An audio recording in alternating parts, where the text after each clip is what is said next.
Boa noite a todos. Que a paz de Jesus esteja conosco. Sejam todos bem-vindos a esta casa que nos acolhe e permite mais uma vez que possamos estar aqui reunidos em nome daquele Mestre Jesus, desse Mestre amigo que sempre nos disse: onde houver duas ou mais pessoas reunidas em meu nome, lá eu também estarei. Então, de fato, sempre quando nós elevamos o pensamento a esse Mestre amigo, Ele nos acolhe, Ele permite que as nossas dificuldades físicas, mentais, espirituais, estejam dentro de uma sintonia com Ele. Então, de certo modo, como diz Joana de Ângeles, através de Divaldo Pereira Franco, toda reunião como esta é uma reunião para que a gente possa ter a terapia para as nossas dificuldades. Como disse o nosso querido irmão ainda há pouco, nós chegamos aqui, alguns sem dificuldades, outros com poucas e outras com muitas. É uma terapia para as dificuldades, porque aquele que não tem dificuldade hoje, terá em algum momento. Assim a gente consegue então elaborar um processo em nós de formatação, de aprendizado, para que a gente possa conduzir, né, uma existência física como esta, com uma qualidade muito melhor. E hoje a gente traz aqui a nossa fala daquele tempo do Mestre Jesus, que quando Jesus visita um senhor chamado Zaqueu, que lá no livro O Evangelho segundo o Espiritismo, que aliás completa 160 anos, né, agora em 2024, aniversário de 160 anos da obra, naquele capítulo onde o título principal é "Não se pode servir a Deus e a Mamon". São duas situações para a gente analisar, porque Deus é o Pai, o Criador, né? Este Senhor que nos deu a vida. E de todo modo, Mamon, na antiguidade, é o Deus da riqueza, é o Deus da matéria. Então, a gente não dá conta, né, de estar ao mesmo tempo servindo um e servindo ao outro. Quando Jesus também diz naquela época: dai a César o que é de César, Ele coloca muito bem, né, naquela dinâmica de ensino ali, momentaneamente, que a parte da matéria deve ser trabalhada dentro do eixo da matéria, né, com toda a sua possibilidade de atributo que ela nos oferece para a nossa jornada, porém, ela tem a sua validade, enquanto a outra parte, que é a parte espiritual, que somos o espírito, essa é para sempre. Enquanto a primeira ela é passageira, ela é temporária, e muitos de nós depositamos o nosso coração nesse tesouro, como diz Jesus: aonde está o seu tesouro, lá está o seu coração. Então a gente pode, de certa maneira, com esta dinâmica de pensamento, verificar onde é que a gente está com o nosso tesouro. Um tesouro que a gente pode estar com ele de uma maneira bastante perene, para sempre, né? Os olhos da alma voltados para o espírito que somos, enquanto de repente a gente está dentro de um contexto de uma passagem por um mundo físico como este, e assim a gente vai entender que isso acaba. Os olhos carnais, a visão do olho carnal nos dá uma condição bastante passageira, e a gente vai ter medo, receio, a gente começa a estar em conflito conosco mesmo. Então, quando Jesus vai visitar Zaqueu, aliás, na obra está escrito assim o título, né, o subtítulo: Jesus em casa de Zaqueu. E a gente vai trazer aqui algumas colocações nesse sentido para entender, né, porque está de acordo, conforme Mateus escreveu ali, Jesus em casa de Zaqueu. Então Mateus traz algumas colocações nesse sentido. E a gente vai então trazer alguns nomes aqui para a gente colocar no raciocínio desse contexto de ensino, que as obras espíritas também colaboraram para que a gente possa entender um pouco, ou entender um pouco mais, né, a condição desse ensinamento, quando Jesus vai até a casa de Zaqueu. Então vamos lá, nós temos alguns personagens aqui para que a gente vai lembrar né, nessa nossa fala. Claro, primeiro Zaqueu, depois Bartimeu, depois nós vamos lembrar também de Mateus, vamos lembrar também de Pedro, Felipe, esses irmãos que estavam naquele momento com o Mestre Jesus. É claro que o personagem principal é o nosso Mestre Jesus. Então, como que era então Zaqueu? Zaqueu vivia em Jericó, uma cidade que algumas obras trazem naquele tempo, né, que estava distante em torno de 15 quilômetros de Jerusalém, ou 27 quilômetros de Jerusalém. Então, vamos colocar aí 20 quilômetros para a gente ter uma boa ideia de distância. E Jerusalém, né, ali era um caminho que muitos chegavam até Jericó para ir em direção ao Oriente. E Jericó era uma cidade que se instalava no Vale do Jordão, rica muito de natureza, ali exuberante, com muitas flores, tâmaras, né? Com um clima, conforme diz Amélia Rodrigues na obra, né, Primícias do Reino. E ali então nesta obra ela traz com muita propriedade, né, ali, mostrando como que era o tempo, né, naquela época, o clima, a vegetação, as árvores, a sintonia, né, daquele tempo com a chegada do Mestre Jesus, né, naquela maravilha de ambiente a qual Jesus estava já inserido, vivendo aqui conosco. De certa forma, também Jericó era um local onde muitas pessoas passavam, né, conforme eu disse, ali para as viagens, muitos deles negociantes. Ali era um centro muito grande da economia local. Era um dos centros mais ricos, né, da região, ou seja, na região ali de Israel, ali onde nós temos, né, uma geografia nesse sentido para compreender melhor. Então, nesta região, havia o quê? Uma quantidade de transeuntes que vinham, viajores de vários lugares, passando por ali. E Zaqueu era uma pessoa, ou seja, era um senhor que recebeu de Roma a oportunidade de cobrar os impostos. Como que Roma fazia isto? Ele levava em asta pública, em praça pública, uma dinâmica para que aquele que tivesse interesse em trabalhar para Roma e captar os impostos, né, através de várias coletorias, ali esse ia ser um chefe dos publicanos, que assim a gente pode lembrar, e o publicano então era aquele que cobrava os impostos. E esse imposto então era um imposto bastante complicado para ser cobrado, porque naquele tempo não se gostava de pagar imposto. Eu não sei se mudou muita coisa, né, daquele tempo para cá, mas o imposto era muito pesado, era muito difícil, né, e pagava-se para o Roma, aquele que o agredia, aquele que fazia muita, né, perturbações em termos materiais para aquele povo, em termos também de sintonia moral, uma série de coisas. Então, Zaqueu era um homem odiado por todos. Zaqueu tinha uma família, 2 filhos, uma esposa, o homem mais rico daquele tempo.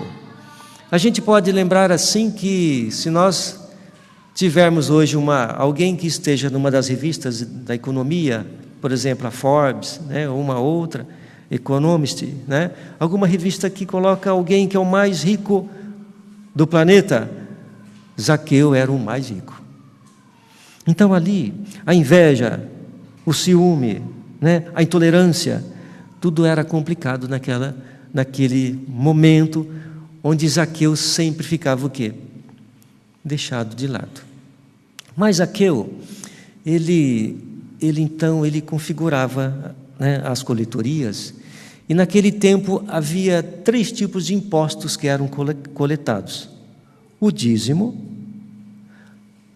na alfândega, todos os negócios alfandegários de troca, né, de compras e vendas também tinham impostos, e também aqueles que utilizavam o solo e a pecuária também pagava impostos. Digo mais uma vez, não é diferente de hoje. Tá? Então, de certo modo, Zaqueu era alguém que era detestado.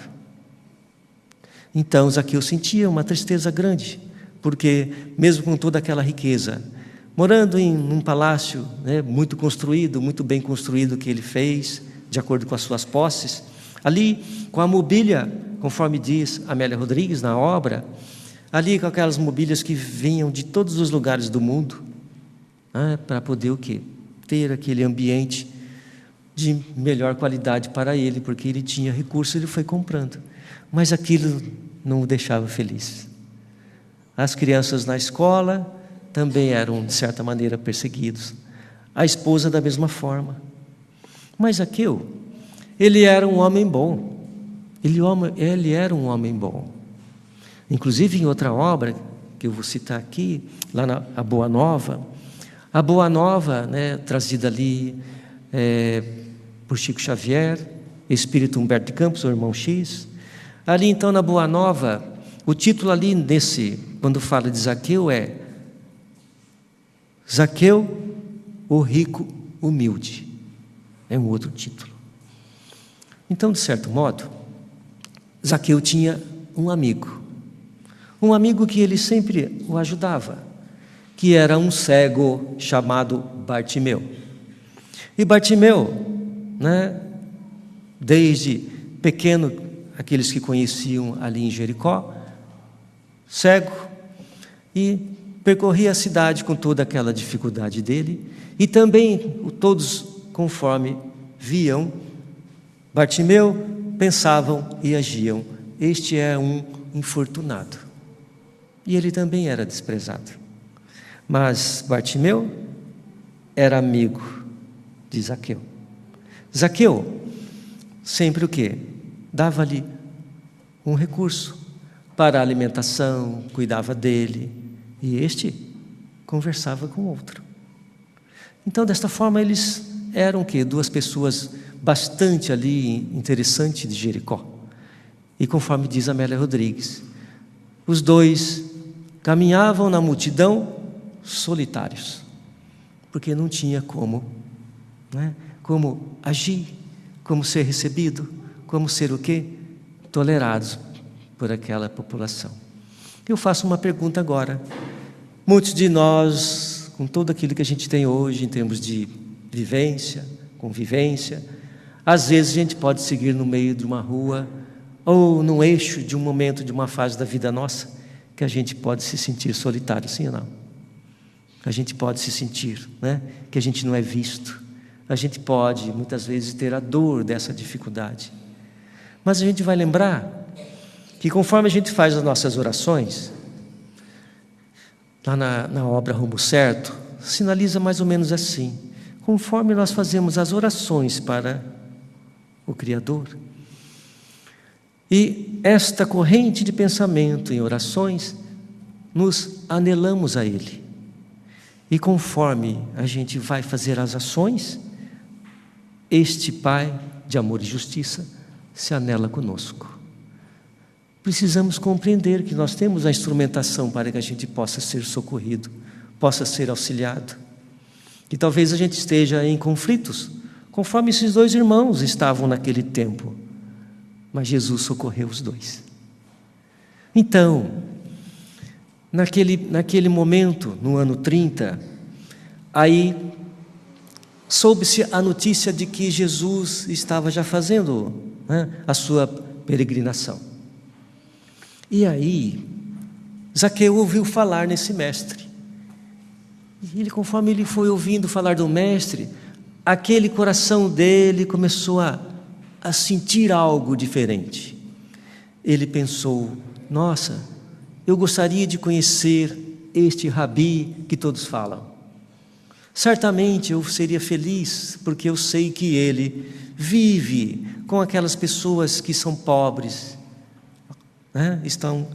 faz reunião com eles, com os estropiados, está sempre ao lado dessa turma. Eu tenho certeza que se eu vê-lo, ou se der para conversar com ele, eu sei que eu terei um amigo. Então ele via nessa construção de pensamento uma sinalização de encontrar alguém que era o real amigo, porque Jesus é o nosso real amigo. Joana de Ângeles diz assim: Jesus amou e ama sem reservas. Amar sem reservas é ser um amigo ideal, aquele que tolera, aquele que tem paciência, aquele que faz o melhor para o outro. Desta forma, conforme nosso querido irmão disse ainda há pouco, nós temos a espiritualidade que prepara todo esse ambiente, e todos os nossos sentimentos e pensamentos que estamos aqui tendo, que chegamos com ele, tudo isso é o quê? É trabalhado, de certa maneira é encaminhado, todas essas ações pensantes para o mundo espiritual, e os irmãos espirituais usam tudo isto durante toda a semana. Por isso que é importante, né, nosso entendimento da rede de pensamentos que temos, para que numa construção melhor a gente consiga, conforme também está naquela obra Rumo Certo que eu citei ainda há pouco, que o planeta precisa de ser socorrido. Não é um planeta em termos de matéria, é um planeta em termos do quê? Do reino que vai se instalar aqui.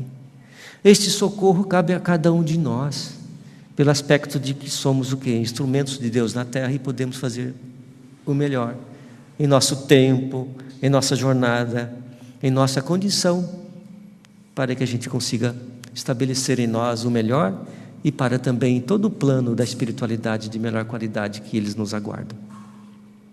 Então, aquele homem Zaqueu ficou esperando, pensando, um dia eu vou encontrar este homem chamado Jesus.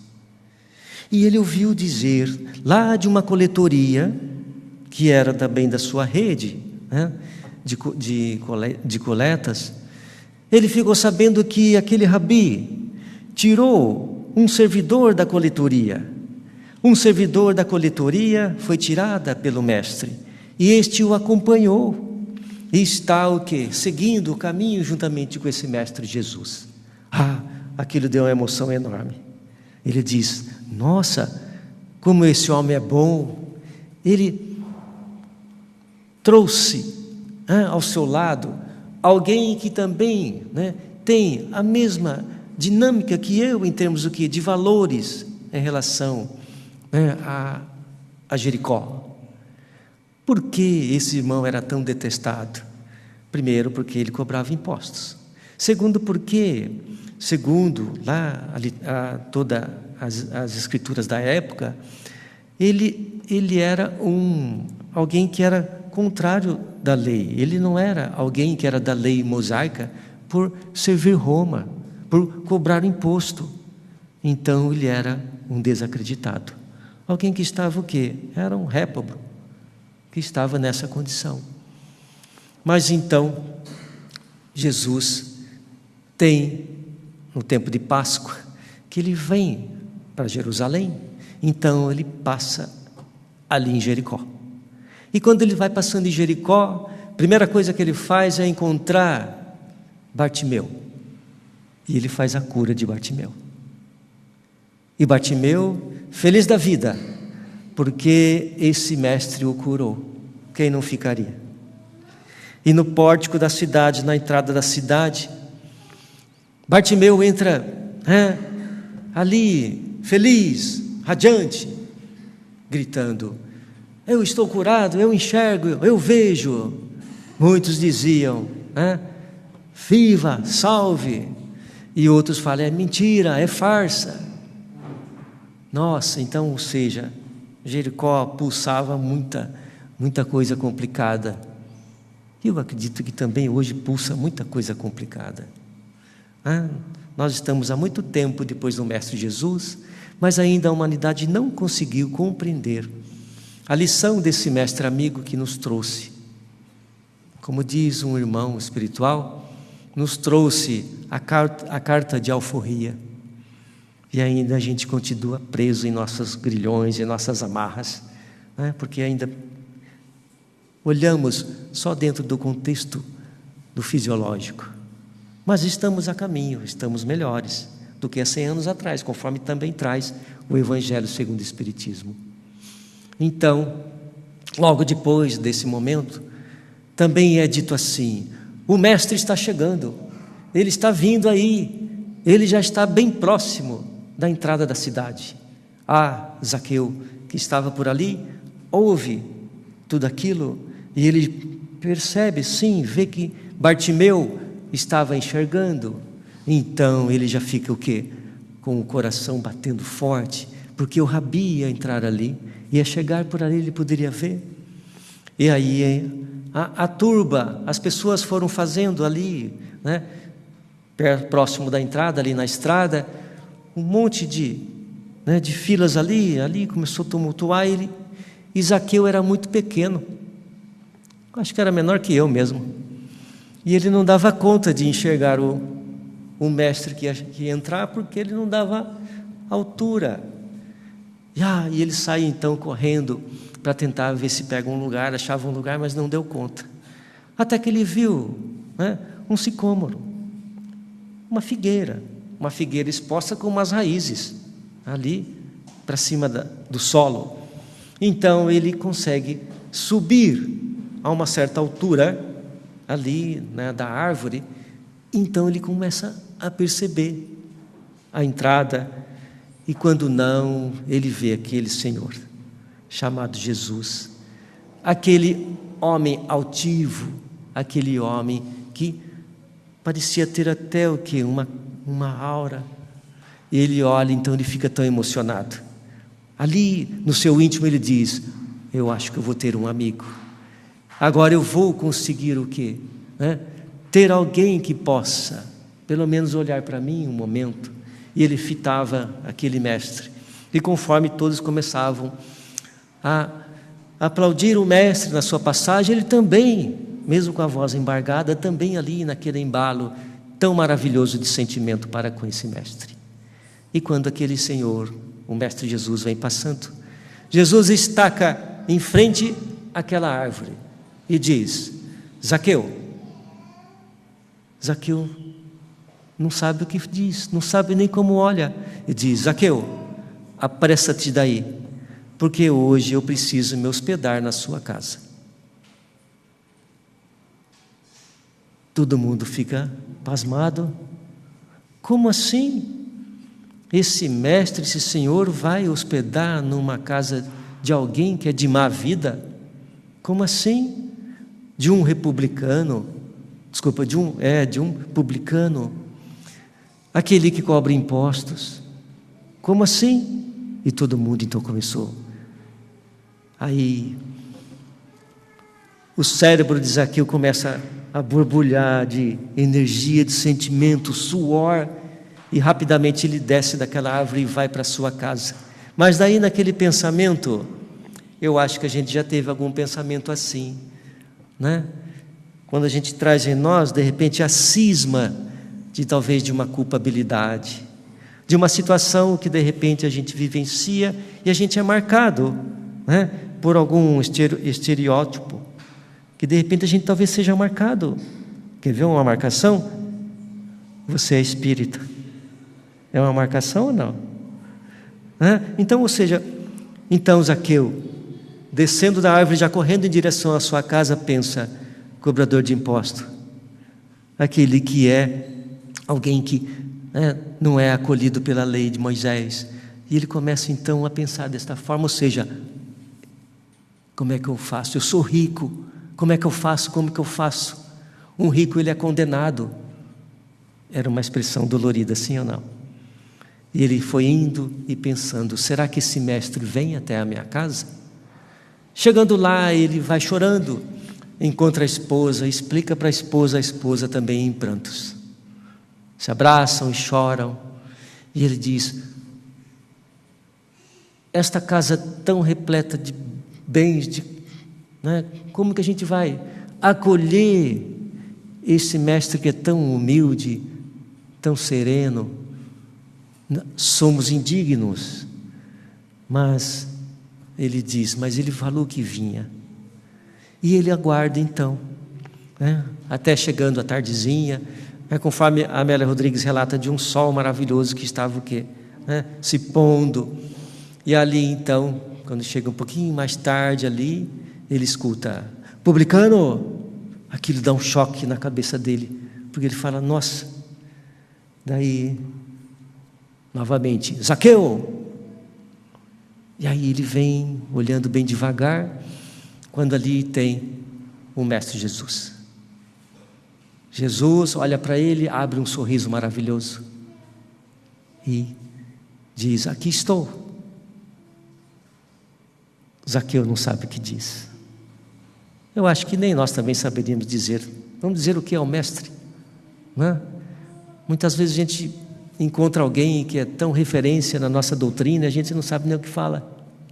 Apenas a gente olha, né? E já, né, se complementa, se completa dos valores daquele irmão, daquela irmã. Então, Jesus diz a ele: aqui estou. E Zaqueu então diz: Senhor, eu estou muito alegre, eu estou muito feliz por estar aqui hoje em minha casa. Senhor, eu dou a metade dos meus bens aos pobres. E se eu causei um dano a alguém, eu o indenizo com 4 outros tantos. Aí Jesus diz: hoje a salvação entrou nesta casa, porque este também é filho de Abraão, e o Filho do Homem veio para procurar, né, e trazer, recolher o que havia perdido. E aqueles irmãos que estavam com Jesus ficaram atônitos. Nossa, como assim? O mestre, aí Jesus o abraça e começa então a ter uma conversação com Zaqueu. E os seus discípulos, aqueles que eu comentei aqui, começam então a conversar um com o outro. Como assim? Jesus sempre falou que a boa nova, né, era para que a gente entendesse que a riqueza era algo que não seria possível, e mesmo porque nós temos ali, como diz Felipe, nós temos também a passagem ou a alegoria do buraco da agulha. É mais fácil o quê? Um camelo passar pelo buraco da agulha do que um rico entrar no reino dos céus. Como assim? Como esse mestre faz desta forma? Mas naquela confabulação de Zaqueu com Jesus, Zaqueu diz assim: Senhor, eu tenho ganho muita riqueza mesmo, porém, todos esses que me servem são como irmãos para mim. Eu sempre os acolho e sempre o quê? Faço o melhor para eles. Tenho visto em Jericó, quando eu comecei a trabalhar nessa minha atividade, muitas vezes pessoas que não tinham emprego, que não tinham onde trabalhar, eu gerei o emprego, dei alimento para todos eles de certo modo, porque eles também me servem. Todos eles são meus amigos, são meus irmãos em jornada. Mas também faço as doações quando necessário. Então, Jesus diz: bom, né, servidor, isso é muito bom fazer essas atividades, porque dentro do campo das ações do trabalho, enriquece, faz o melhor para aquele outro que vai ter a dignidade. E os apóstolos então sempre ali, nossa, como pode? Não estava entendendo. E quando Zaqueu se ausenta um pouquinho, né, para ir chamar a sua esposa e seus filhos para apresentar a Jesus, então Felipe diz: Senhor, olha, quando a gente sai para pregar, muitas vezes eu dizia que a pessoa tinha que ter somente uma camisa, pelo fato de que a riqueza, a princípio para mim era condenada pela boa nova. Mas Jesus diz: não. Quando nós temos alguém que está ali numa mendicância, pedindo algo para comprar um pão, a gente vai doar algo material para ele. E quando nós temos também um pai de família que sabe que seus filhos estão passando fome, aí ele diz: qual o desespero é maior, do primeiro ou do segundo? Aí, rapidamente, Felipe diz: é claro, certamente que é aquele pai que tem as crianças que estão com necessidades materiais. Aí Jesus diz: vocês já ouviram falar, ou já viram, dentro do nosso contexto, terra pobre, árvore pobre, e também viu animais que estão o quê? Ali, sendo abandonados? Sim, Senhor. Este homem não vê no outro um irmão, porque ele socorre, ele dá o emprego. Qual o valor maior? Você dar uma moeda ou você acudir uma família que necessita de um emprego para sempre? Dar o equilíbrio dentro desse contexto. Então, ali, esse ensinamento Jesus traz então com muita propriedade qual é o significado de cada um que traz a sua função num mundo como este. Todos nós temos as nossas funções num mundo como este, sim ou não? Todos nós temos. Todos nós nascemos para fazermos o melhor aqui neste planeta. Estamos sem dúvidas o quê? Num contexto muito particular nosso, num tempo vivenciado agora, o espírito que somos no mundo físico, temporariamente agora, e aonde a gente vai ter o quê? A melhor possibilidade para a nossa condição de ações. Desta maneira, a gente vai então lembrar de algumas colocações nesse sentido. Jesus então estabelece ali uma conversação, com um diálogo, para que todos pudessem compreender.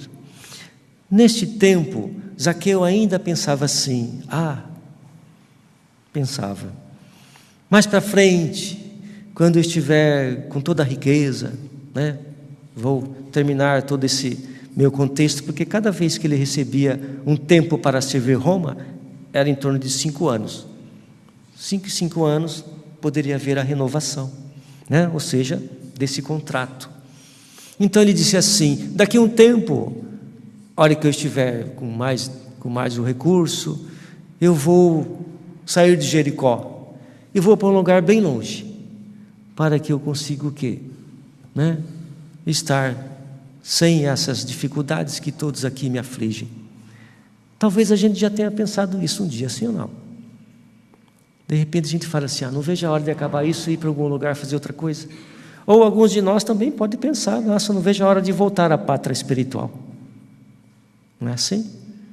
Mas Zaqueu pensava, mas quando ele vê Jesus, ele começa então a ter uma outra visão, porque Jesus é um amigo.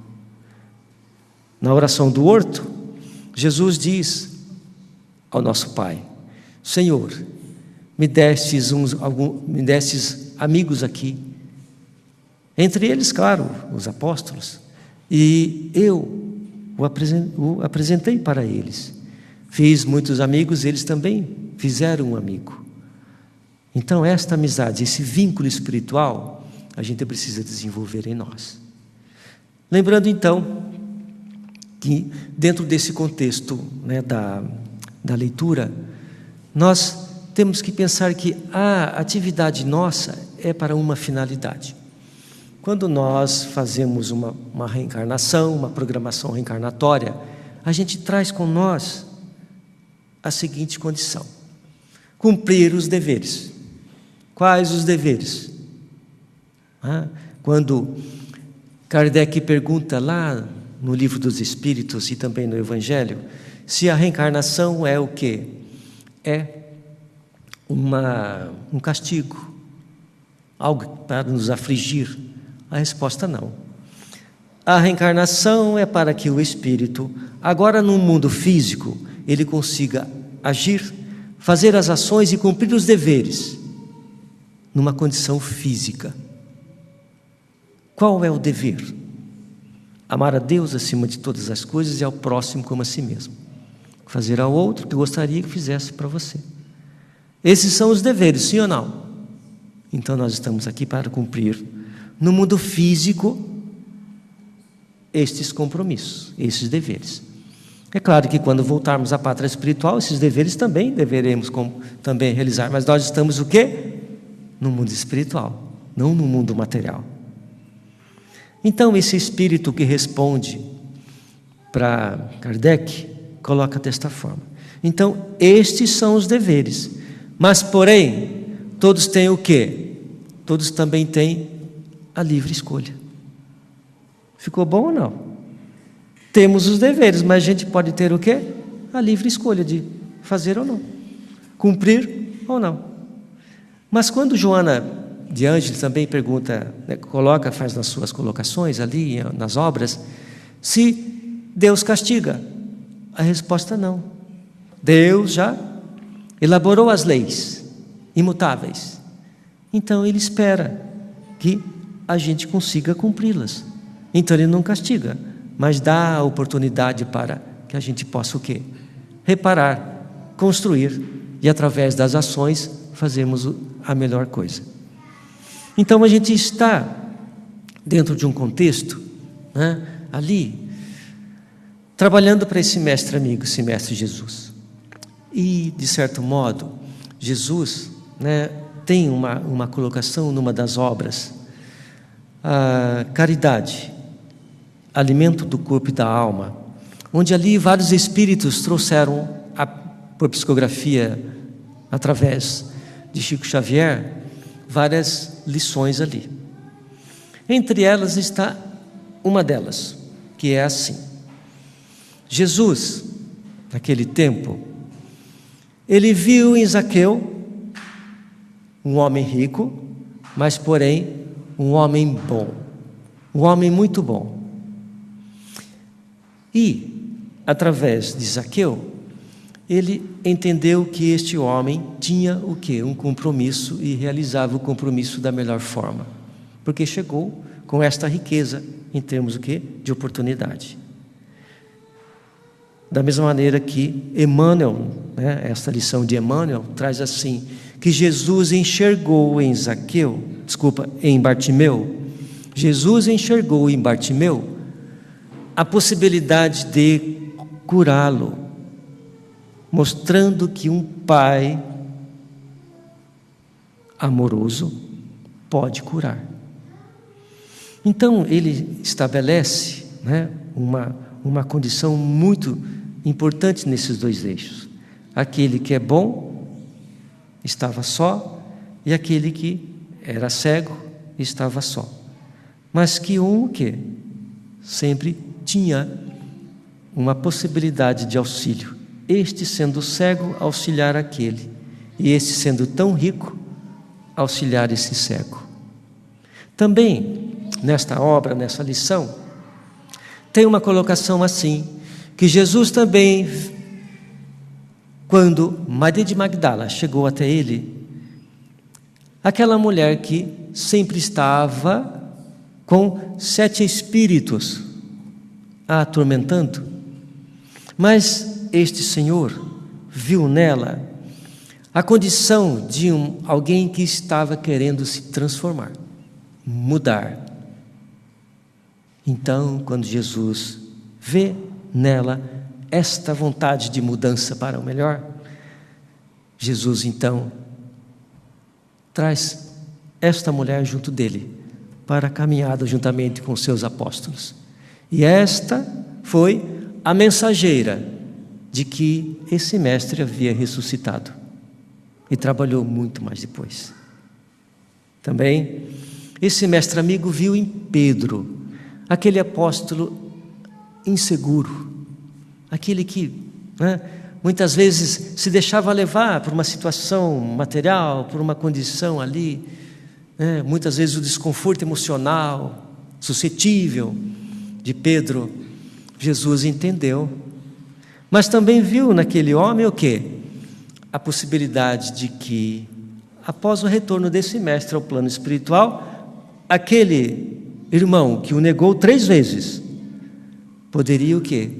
Dar continuidade na sua doutrina. Então a gente começa o quê? a compreender o mecanismo, né, de todo esse trabalho que a espiritualidade, né, nos procura, nos dá a oportunidade para que a gente consiga o quê?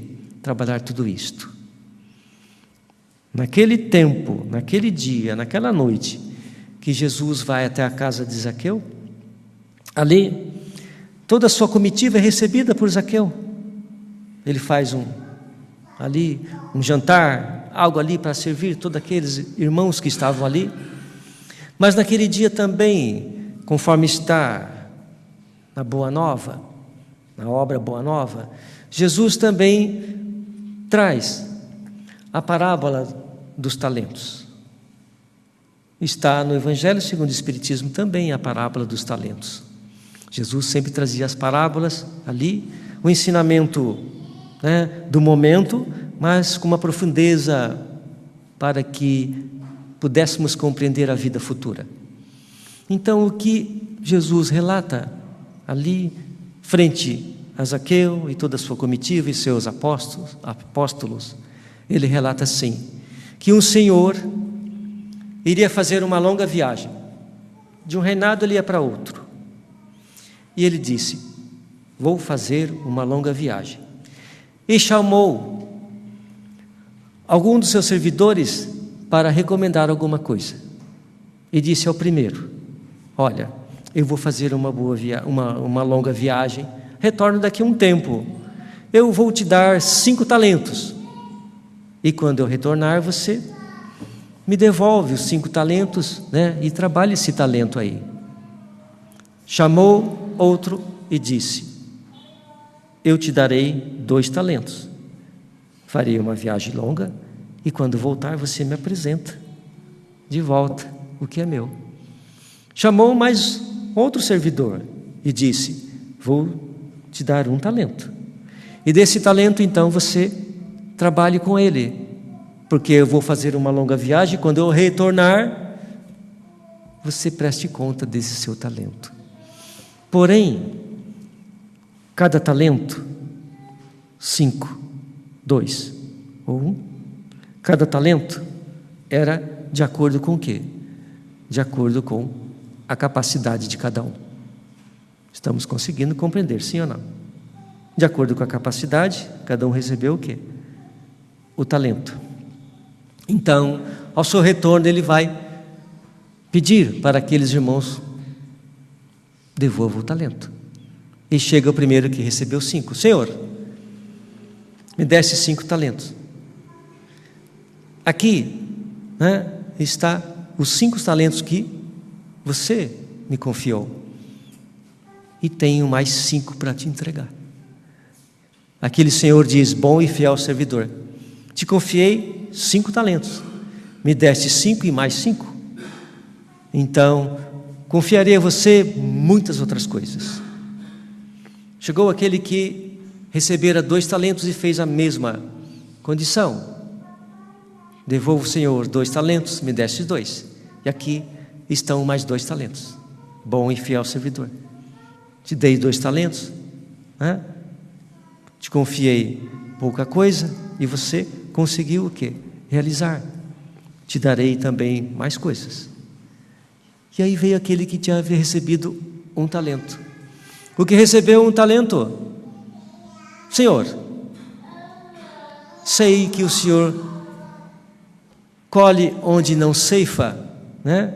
E tira aonde não coloca. Eu fiquei com muito medo. Então o Senhor me deu 1 talento, e eu enterrei esse talento. Te devolvo esse talento, mau e fiel servidor. Te confiei 1 talento, e você enterrou o talento. Poderia ter levado aos banqueiros, que quando eu voltasse eu teria os juros. Está dentro desta forma lá.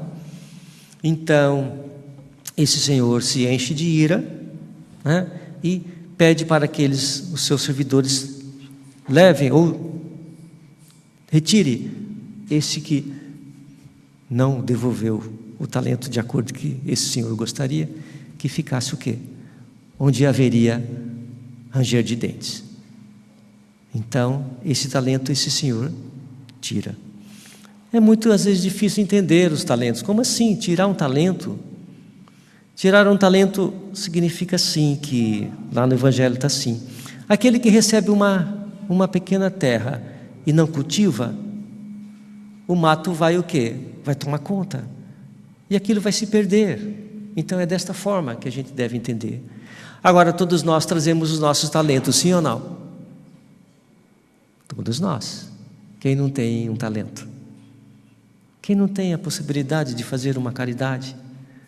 Caridade material? Talvez não, mas a caridade moral todos nós temos. E todos nós chegamos aqui com talento. Pensa bem o talento do nosso querido Divaldo Pereira Franco. Comparado com o nosso, aquele recebe 5, a gente recebeu 1. E que talvez, claro, de acordo com a nossa possibilidade. Mas é interessante que nesta parábola, ninguém recebeu 0 talentos, sim? Ninguém recebeu 0, né? Ou seja, todos recebem. E a gente então precisa compreender que a gente vai retornar ao plano espiritual. Sem dúvida, mais cedo ou mais tarde. Tomara que demore bastante. Mas quando a gente retornar, a gente vai devolver, de certa maneira, o quê?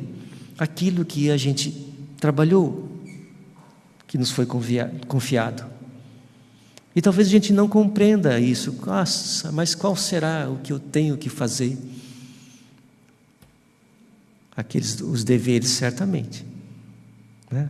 E esses talentos, então, a gente vem trazendo ao longo das nossas reencarnações sucessivas. Porque, como diz Santo Agostinho, chegamos aqui numa reencarnação com a nossa inteligência, com o nosso conhecimento e com as nossas condições morais. Voltaremos como? Mais inteligentes? Sim ou não? Certamente. Digamos que a gente tivesse reencarnado lá há 400 anos atrás. Havia carro? Havia um aplicativo igual tem hoje? De modo algum. Será que a nossa inteligência daquela época não está diferente hoje? Estamos mais inteligentes, mais conhecimento e as qualidades morais. Santo Agostinho ainda diz, numa das obras, que o planeta será regenerado, sim. Esse planeta está em processo de regeneração. Mundo de prova, expiação e regeneração. Mas a regeneração está onde? Está em nós, para que o mundo modifique.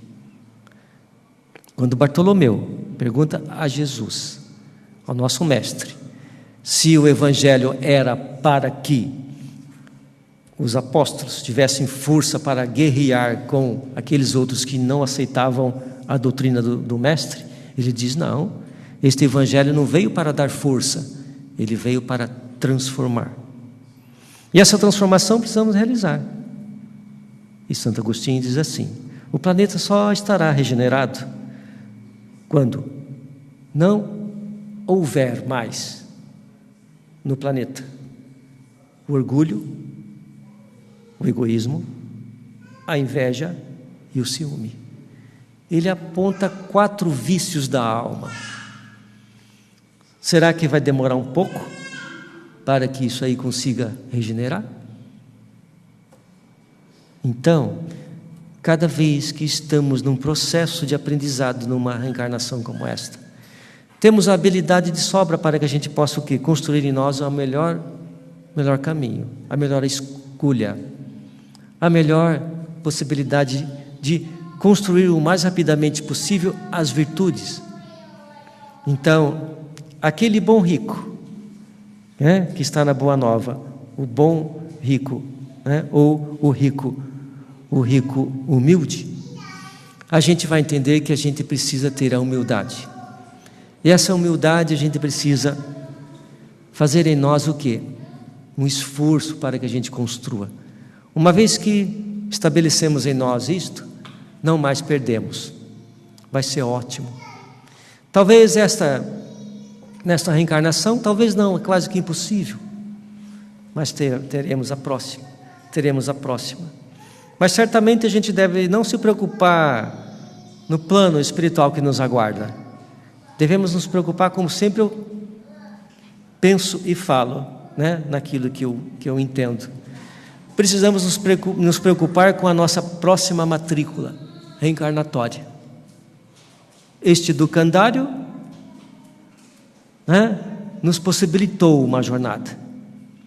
Daqui a um tempo, a nossa matrícula, conforme as nossas ações e as nossas transformações, principalmente morais, porque a evolução é intelecto-moral, a gente já está fazendo a matrícula. E que, conforme a gente estabelece em nós uma nova jornada, de melhor qualidade ainda hoje, a gente consegue ter o quê? Certo bônus para que a gente consiga estar melhor. Estaremos sempre sendo convidados para uma oportunidade melhor. E a gente não deve perder a oportunidade de saber ouvir, saber calar, saber ajudar o próximo. O próximo é o quê? É a nossa escada. Assim a gente vai compreender melhor todo esse mecanismo. O próximo e nós. A gente precisa lembrar disso. Muita paz a todos e que Jesus nos abençoe.